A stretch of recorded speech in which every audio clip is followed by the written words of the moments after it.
I'm a 4-H volunteer in Ross County. I've been a judge and I've judged scrapbooking before. So we will go through some things that we need to know. I do have a screen to share.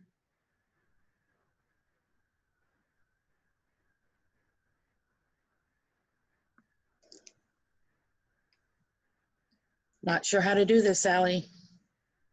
Is your across the bottom, you should have a bar that says share screen.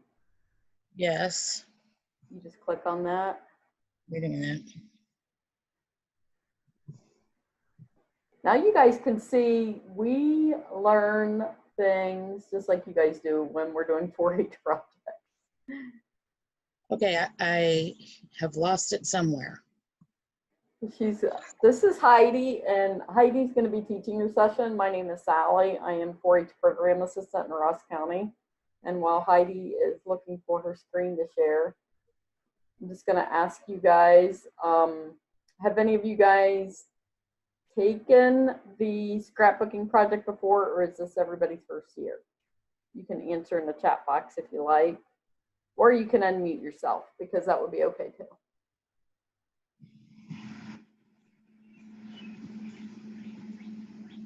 Somebody's sound is glitching. Newbies. Sally? Yeah. I've lost the screen. I'm looking at a big thing that says Zoom and my picture in the top. Can you? Oh, there we go. I got it back now. Okay. Okay, now if I share the screen. I bet you guys probably are more familiar with Zoom because of having to do all this in school than what we are doing.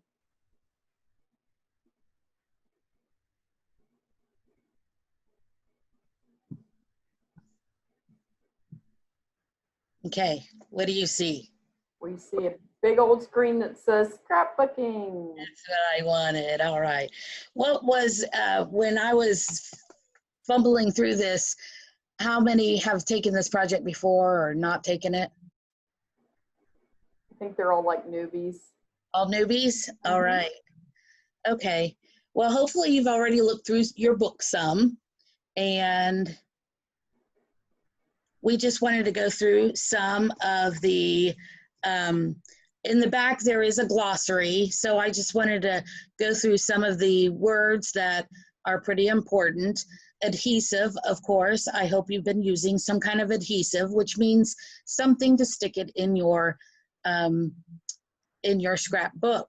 You can use actual glue or just those little corners that you stick your pictures in. They stick down on the paper and you stick your photos in there, so there's no glue actually on your photo. There's glue dots, which I just love glue dots, and they can be raised or they can just be flat. And of course, glue sticks. And remember, you always want to use something that is, what is it, I don't know, something that's good for the photos, that is non-alkaline or something like that.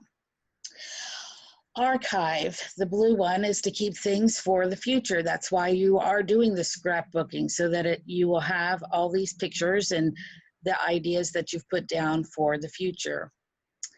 Cropping is to cut the picture so you take off all the unneeded part of the photo. It makes it whatever you want to feature in that photo, it makes it come out brighter, and we will go over that some more. And journaling is writing information about a photo. You may want to write something yourself. You may want to have a quote from a poem that you like, or a piece of writing, or something that happened that day. Or you could use newspaper clippings.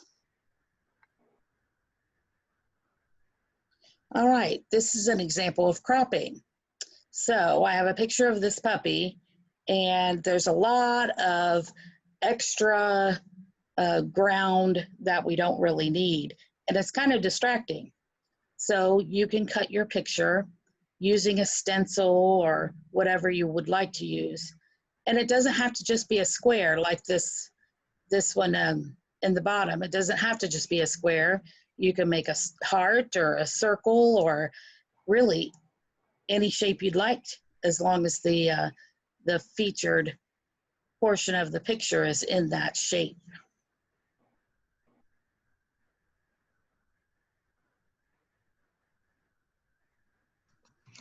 Now I would like you to look at this and see, does anybody think this is a perfect page, or do you think there could be something different that would make this page better? Would anybody like to talk? Raise your hand. Yeah, I think if you guys would like to unmute, because we are such a small group, if you guys would like to unmute and you can add to the conversation, that would be great. Sally, are they able to push their space button? Does that work? They should be able to unmute yourself. They should be able to unmute themselves. All right. Well, on this page, the feature should be the picture of the puppy, but the journaling kind of took over. So I think if the journaling was smaller, or maybe even just less, it would be a better page. So remember that you don't want the journaling to take over your page or your scrapbook. You want the pictures to speak for themselves and to tell the story.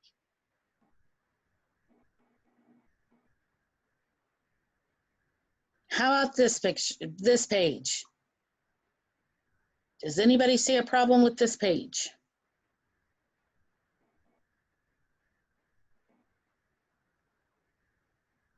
We have a really quiet group, don't we? We have a shy group, yeah. There's a lot of cute pictures of puppies and dogs, but I think it's just a little too busy, don't you? There's a lot on this page. Maybe, and there's no journal. Say, Macy unmuted. Macy, what do you see with this? What is your opinion of this page?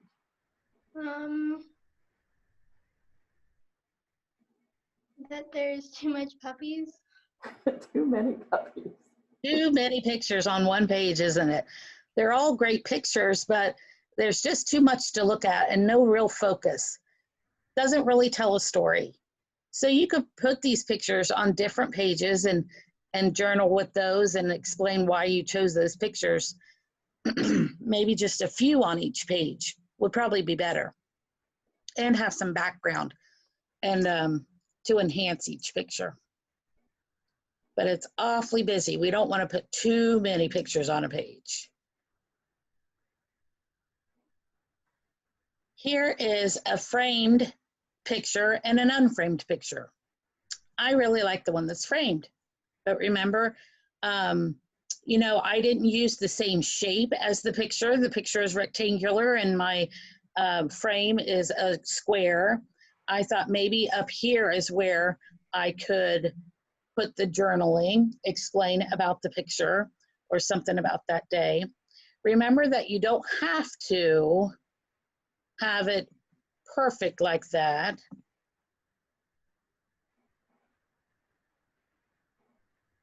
Let me move these guys. It can, to add interest, the frame can be tilted and the picture can go off the frame a little bit. That adds interest to your page. And then also add some embellishments, maybe a tree or a forest or whatever is going on in that picture, or more pictures that tell the story of that day. So there's a lot of supplies with scrapbooking, and you need to know where everything is so you can go back to it. So these are some examples of how to organize your supplies. Would anybody like to share about where or how they keep their supplies?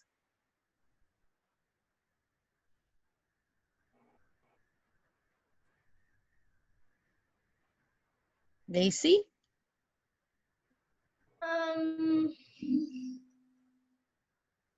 In our craft room.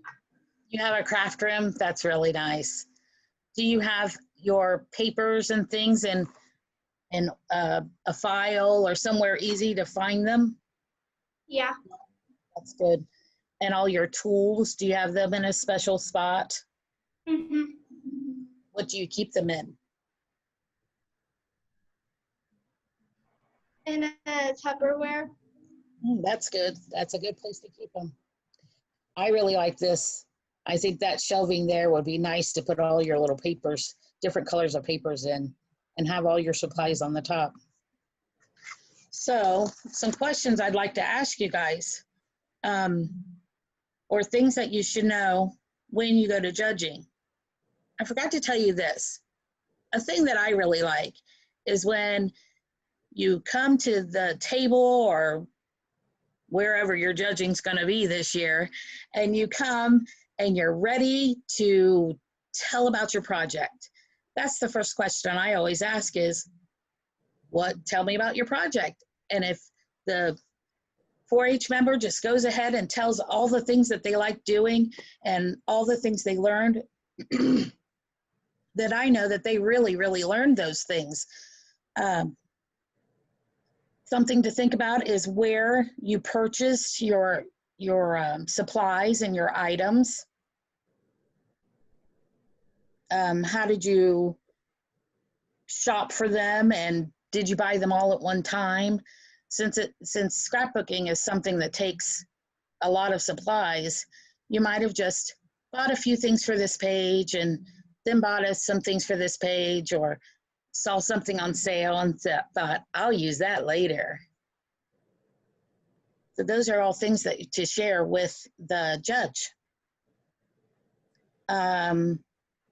Decide before you come, think about it and decide what your favorite page is in your scrapbook, and discuss why you chose that page, why it's your favorite.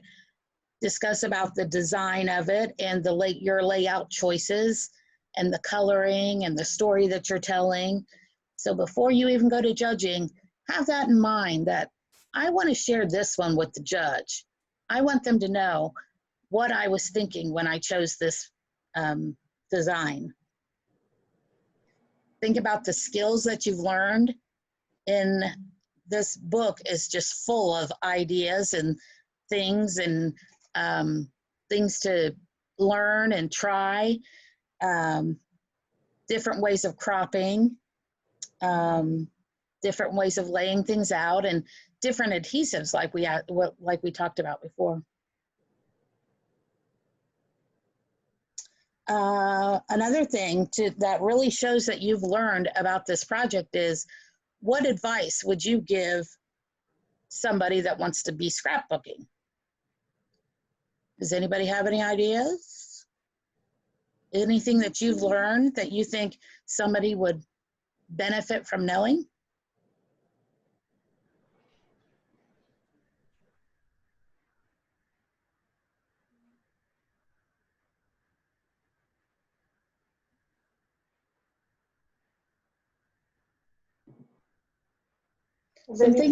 Have any of you started your projects yet?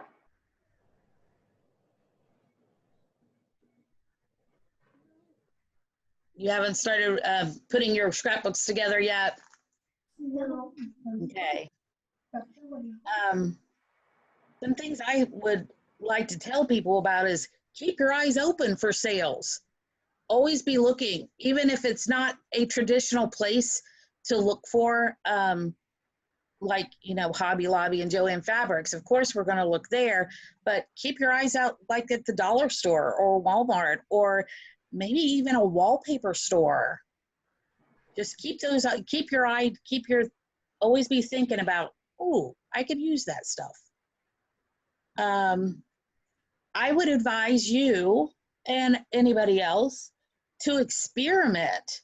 Go ahead and try something. If you think, oh, this might look good as a triangle, and then if it doesn't turn out that way, we're lucky in these days that we can print another picture. So go ahead and experiment and see if you like the shape that you cropped your picture or the way you've laid things out. And always remember, and I think it says this a lot in the book, don't glue something down right away. Make the layout of your whole page first. You might want to adjust it here and change it here. And then when you really like it, glue it down. Elsie commented that she has bought her supplies and she has a story in mind, but she hasn't actually started on her project yet. That's the way to start it, though. You've got to have a story to tell. And remember, when you're telling a story, that you need a beginning, a middle, and an end. So that's the way your scrapbook could flow. That would help anybody that's looking at it understand your point of view, and you can explain that to the judge too. That this is why I put these pictures first and this picture that next. And a simple way to do that is chronologically by time, but sometimes you might do it a different way. It might not be a time kind of thing. So you can arrange it any way you want to. Remember that you need to read through all the project areas and do the all the writing things in the book. The what's it called? Scrap or wrap is what it's called. But they're just questions so that you understand the readings that they've explained to you and how to use all these materials that they're teaching you about. Do you have any questions? Do they just bring the scrapbook, or are they supposed to make a poster also? I think the scrapbook is your project. So Okay. you don't need a poster, but you will need your book, the scrapbooking book, filled out. Yeah. And signed. Yes. Okay.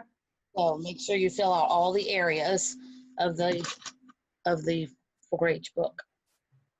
Sally, anything else? Well, I would double check because depending on what county that you are in, different counties have different requirements. We are Ross County, and in Ross County, what we require is your 4-H project book to be as complete as you can get it. And then the other thing is, just like what Heidi said, you obviously, because it's a scrapbooking project, you need to make a scrapbook. And our county does not require an additional poster or anything, because to me, it's like, well, if you're making a scrapbook project, then the scrapbook should be sufficient. But you want to double check with your county and make sure what their requirements are. The other thing in our county, in Ross County happens, every child who takes a 4-H project goes through 4-H project judging, and that's how they get complete for their grade. And in some counties, you only have to go through a judging, like a special judging, if you want to attend the state fair, and then maybe their 4-H advisors actually judge their projects. So I guess the key thing is really important is to double check and make sure what is required for your counties. What counties are you guys from? Or let's see, so we have Elsie, Caitlin, and Macy on here.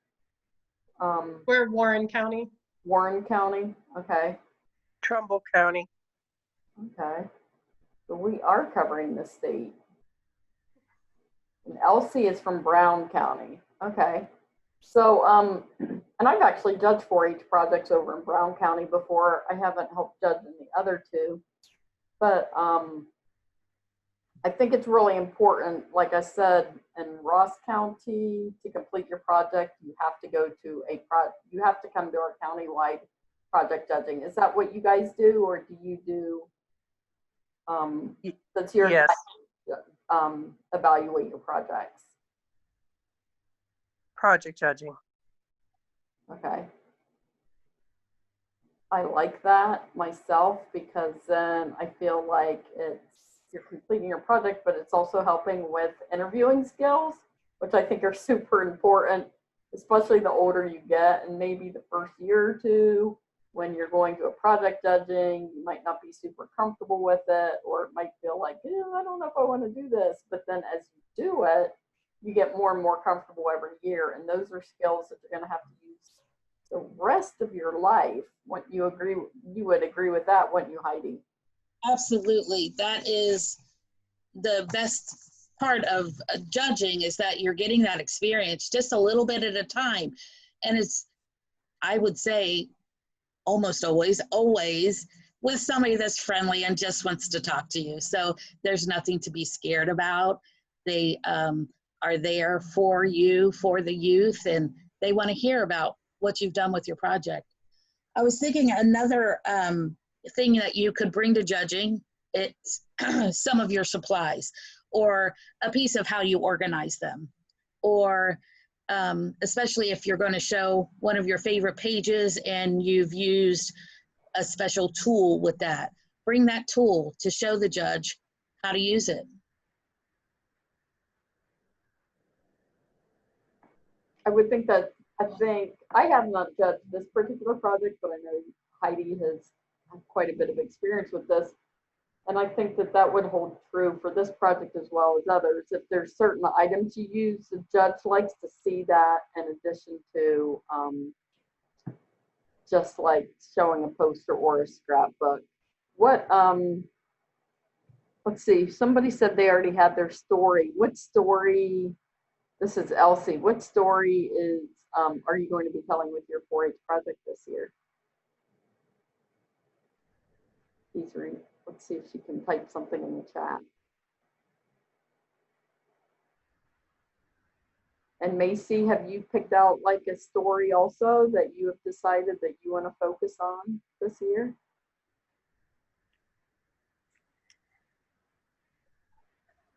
This is Caitlin's grandma. She had another thing to do tonight. My question about it, I'm also her advisor. Is there like so many, like maybe do 3 pages for a judging, or what do you suggest? I would suggest so that it is a full story. I don't know that there's a requirement. Is there, Sally? No, there's not like a requirement. You don't, I mean, it could be 3 pages or it could be 30 pages. I don't know, like if you want to make something that big, but maybe you are, doing a scrapbook of your entire COVID summer vacation. So you're going to do a page a day, Okay. Yeah, there's not a minimum or a maximum. I think it's more on like the quality of the project itself.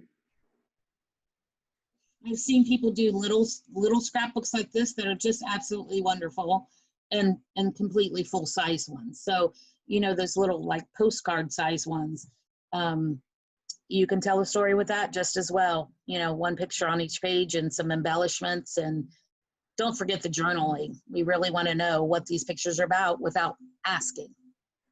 Okay.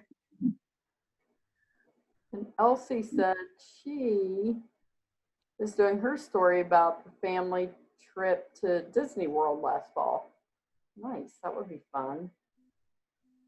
That's another thing. It doesn't have to be current pictures. You can, dig back to your childhood, and well, you are children, but I mean like baby pictures and stuff, or have a timeline of special things that happen in your life. So they don't have to be current pictures that you just took this summer. That's what's wonderful about scrapbooking, is it's preserving the past. So you can use something that, pictures from way back. Maybe you want to tell a genealogical story too. It can be pictures of your grandparents and parents. Okay.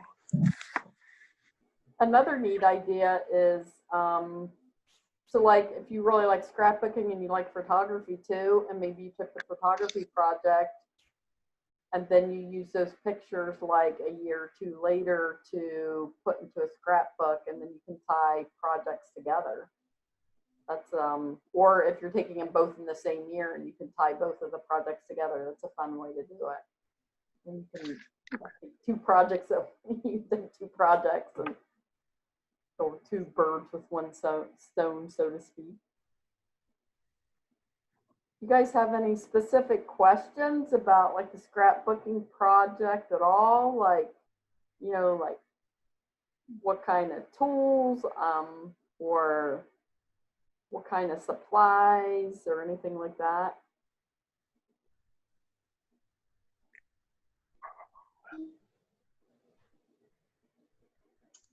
Has anybody just played around with putting pictures in an album?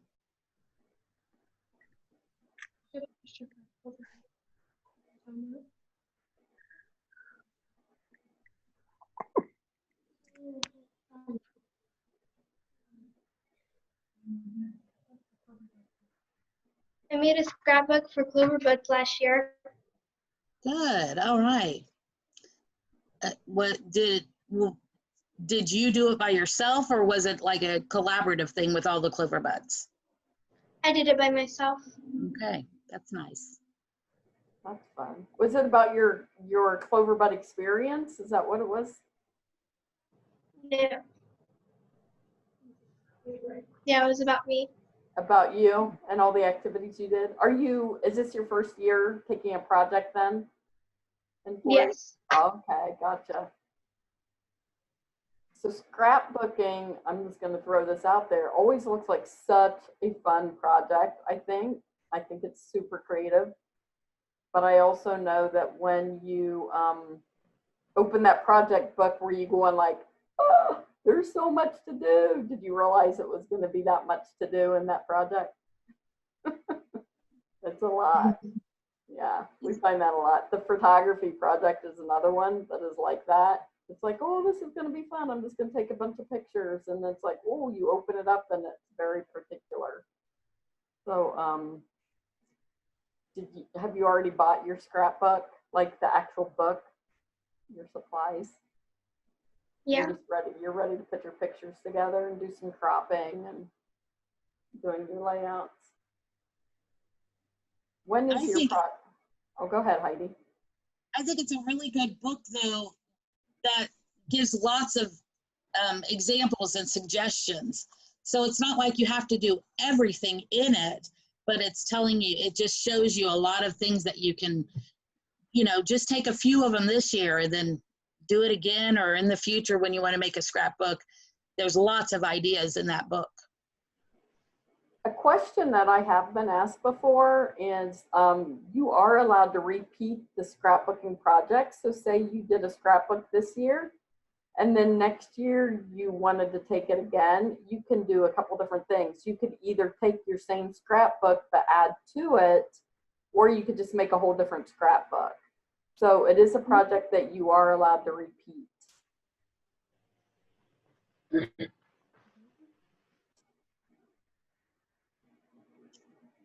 I remember one year somebody made a scrapbook of selfies. Oh, That's a cute idea. that's cute. I like that. We know it's a little bit of a quiet group. Do any of you three have any other questions that you need to ask us?